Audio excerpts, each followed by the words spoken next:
Assalamualaikum warahmatullahi wabarakatuh. Shalom, Om Swastiastu, Namo Buddhaya, dan salam kebajikan. Perkenalkan, nama saya Renintan Kuiza dengan NIM 210200489 akan menjelaskan mengenai proposal penelitian untuk memenuhi tugas teknik penulisan hukum dengan judul Analisis Ketenaga Kerjaan Indonesia di Era Digital terhadap pemenuhan jaminan sosial pekerja dan implikasinya dalam hubungan industrial. Baik, saya akan menjelaskan mengenai latar belakang. Era digital sebagai suatu kondisi kehidupan atau zaman di mana semua kegiatan dipermudah dengan adanya teknologi. Hal ini memberi dampak pada sektor ketenaga kerjaan, yaitu menyebabkan pengurangan pekerjaan manual, namun menciptakan peluang baru seperti pekerjaan jarak jauh atau remote workers, yang merupakan bentuk kerja yang memungkinkan karyawan menjalankan tugas mereka dari tempat di luar kantor dengan memanfaatkan teknologi informasi untuk berkomunikasi dan berkolaborasi. Selain itu ada juga pekerjaan seperti freelance maupun pekerjaan on demand atau siap bekerja kapan saja dibutuhkan. Adanya pekerjaan tersebut tentunya memberikan konsep kebebasan waktu dan tempat kerja sehingga meningkatkan fleksibilitas dan keseimbangan antara kehidupan pribadi dan profesionalitas. Perubahan ini mempengaruhi pola hubungan kerja, begitu juga dengan perlindungan tenaga kerja melalui pemenuhan jaminan sosial menjadi penting untuk memastikan kesejahteraan, keadilan, kesetaraan sambil mendukung pertumbuhan dunia usaha.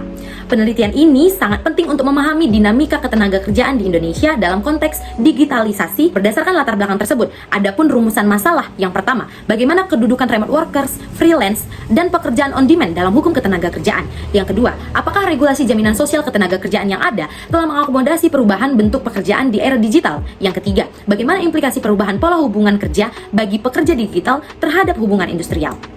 Berdasarkan rumusan masalah tersebut, adapun tujuan penelitiannya yang pertama, untuk menganalisis dan mengetahui kedudukan remote workers, freelance, dan pekerja on demand dalam hukum ketenaga kerjaan. Yang kedua, untuk menganalisis dan mengetahui regulasi jaminan sosial ketenaga kerjaan yang ada telah mengakomodasi perubahan bentuk pekerjaan di era digital. Yang ketiga, untuk menganalisis dan mengetahui implikasi perubahan pola hubungan kerja bagi pekerja digital terhadap hubungan industrial.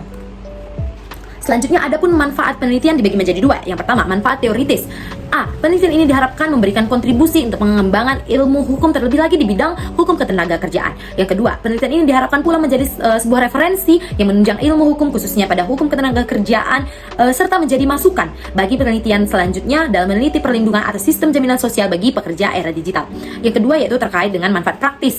Penelitian ini diharapkan dapat menjadi pemahaman bagi masyarakat terhadap dengan perlindungan hukum bagi pekerja melalui pemenuhan jaminan sosial. Yang kedua, penelitian ini diharapkan dapat membagi menjadi pengetahuan bagi pekerja era digital dan pengusaha untuk memahami perlindungan pada pekerja era digital yang mereka dapatkan melalui pemenuhan jaminan sosial yang didukung pula oleh perusahaan tempat mereka bekerja.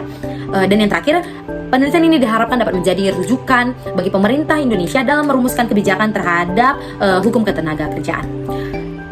Selanjutnya ialah metode penelitian. Jenis penelitian hukum ialah penelitian hukum normatif. Adapun pendekatan penelitian ini menggunakan pendekatan peraturan perundang-undangan dan pendekatan konseptual. Sumber data yang digunakan ialah sumber data sekunder yang meliputi bahan hukum primer, bahan hukum sekunder, dan bahan hukum tersier. Teknik dan alat pengumpulan data dilakukan dengan studi kepustakaan dengan alat pengumpulan yaitu studi dokumen. Dan selanjutnya ialah analisis data. Metode analisis data yang diterapkan ialah analisis data kualitatif. Sistematika penulisan yang saya akan lakukan yaitu pada bab 1, bab pendahuluan. Di situ saya akan membahas mengenai latar belakang yang diteliti, masalah-masalah, tujuan penelitian, manfaat, metode, keaslian, tinjauan pustaka dan sistematika, dan juga rancangan dan penelitian. Nah, pada bab 2 ini saya akan mulai membahas tentang kedudukan dari remote workers, freelance, dan juga pekerja on demand dalam hukum ketenaga kerjaan. Diawali dengan membahas konsep ketenaga kerjaan di Indonesia di era digital terhadap perubahan struktur jenis-jenis pekerjaan yang baru muncul dan akan hilang serta dampaknya dari era digital. Analisis kedudukan hukum ini dengan regulasi yang sudah mengatur. Dan bab 3, pada bab ini akan menguraikan tentang perlindungan hukum melalui pemenuhan jaminan sosial bagi pekerja digital terkait dengan pengaturan hukum yang ada serta tantangan terkait dengan pemenuhan